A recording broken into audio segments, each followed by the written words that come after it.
berjudul Telaga Warna. Saya Mugibe berperan sebagai Nanagar. Saya Sultan berperan menjadi raja. Saya Raisa berperan menjadi ratu. Saya Rahma berperan menjadi Nirwana. Saya Ais berperan menjadi dokter. Saya Ian berperan menjadi Jawari. Saya Novi S berperan menjadi pelayan. Selamat menyaksikan.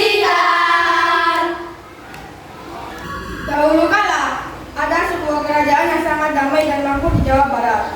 Kerajaan itu dipimpin oleh seorang raja yang baik dan bijaksana. Tak heran jika negara itu sangat makmur. Tidak ada orang yang kelaparan di negara itu. Rajanya disebut Raja Prabu. Namun, keluarga kerajaan itu tidak memiliki anak. Penasehat raja menyarankan agar raja dan ratu mengadopsi anak. Yang mulia, saya sarankan Anda mengadopsi anak. Tidak, anak kami lebih baik daripada anak angkat. Tapi yang mulia, Tidak, kami akan menunggu. sang ratu sang masih dimuliakan keadaan itu. Sang raja juga sang masih dimiliki yang menangis. Jangan menangis istriku, pasti ada sakit. Ya Raja, aku hanya sedih. Atas keinginannya, maka pada suatu hari Raja Prabu pergi berdoa untuk mendapatkan seorang anak. Aku akan pergi berdoa, Ratu. Baiklah, hati-hati Raja. Setelah beberapa bulan Raja Prabu berdoa, keinginannya terkabul. Sang ratu pun mulai hamil. Raja, aku merasa aneh dengan perutku. Ya, Ratu, bagaimana perasaanmu? Pelayan, kami dokter. Dokter pun datang.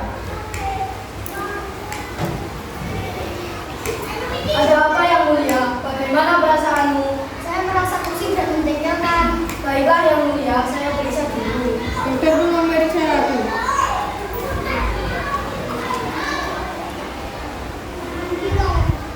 Selamat yang mulia, Anda sedang hamil. Raja, saya hamil. Apa? Benarkah? Ya Raja. Alhamdulillah, saya sangat bahagia. Setelah 9 bulan sang ratu hamil, sang ratu melahirkan seorang putri yang sangat cantik. Putri itu diberi nama Nirwana. Namun, rasa cinta yang berlebihan dari sang raja dan ratu membuat sang putri tumbuh menjadi pribadi yang manja. Jika keinginan sang putri tidak terpenuhi, ia akan marah dan berkata kasar kedua orang tuanya. Mama, saya ingin seekor kuda. Tapi kita sudah punya banyak kuda di peternakan saya.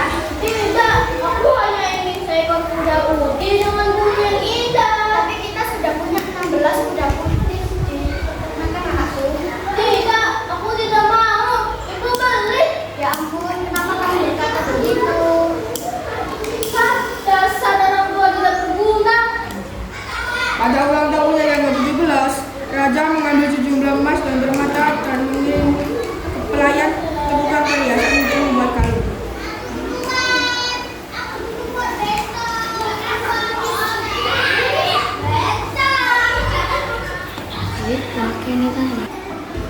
Permisi, bisakah kamu membuatkan kalung putri kerajaan yang paling cantik? Dengan senang hati saya akan membuat kalung sebentar.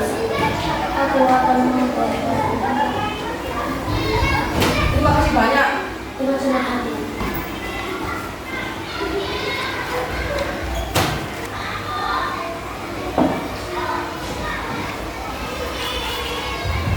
Setelah menunggu cukup lama, akhirnya kalung itu pun selesai.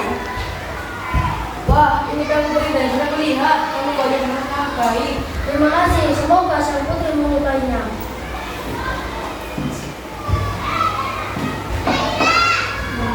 Pelayan itu kembali ke istana dan memberikan kalung itu kepada sang raja. Raja menyimpannya untuk besok. Keesokan harinya, ulang tahun sang putri tiba. Raja Prabu mengambil kalungnya yang sangat indah itu dan memberikannya kepada sang putri.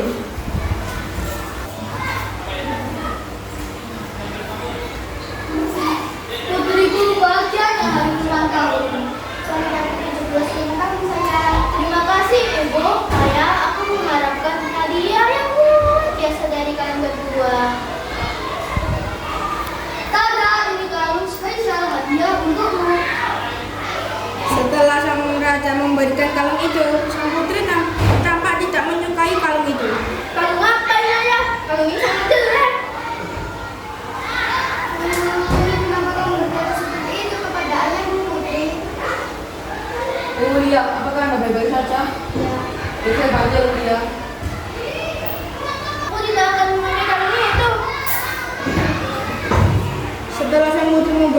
itu permatanya pecah dan rusak. Tiba-tiba muncul mata air dari kalung sang putri yang putus. Semua orang sangat ketakutan dan menyerahkan sang putri. Dan salah satu orang berkata, "Dasar putri jahat, lihat apa yang telah kau lakukan." Sang putri menjadi menyesal dan takut, tetapi sudah terlambat karena genangan air itu sudah menjadi danau besar dan menanggalkan seluruh istana. Oleh masyarakat sekitar, telaga ini disebut dengan Telaga Warna. Telaga ini berada di daerah Puncak. Konon, warna-warna indah telaga ini berasal dari kalung-kalung putri yang tersebar di dasar telaga. Pesan moral cerita rakyat kisah Telaga Warna. Pentingnya menghargai dan menghormati pemberian dari orang lain, terutama orang tua, meskipun tidak disukai. Pentingnya menjaga kesetiaan dan komitmen dalam suatu hubungan, seperti janji yang harus dipegang sampai maut memisahkan.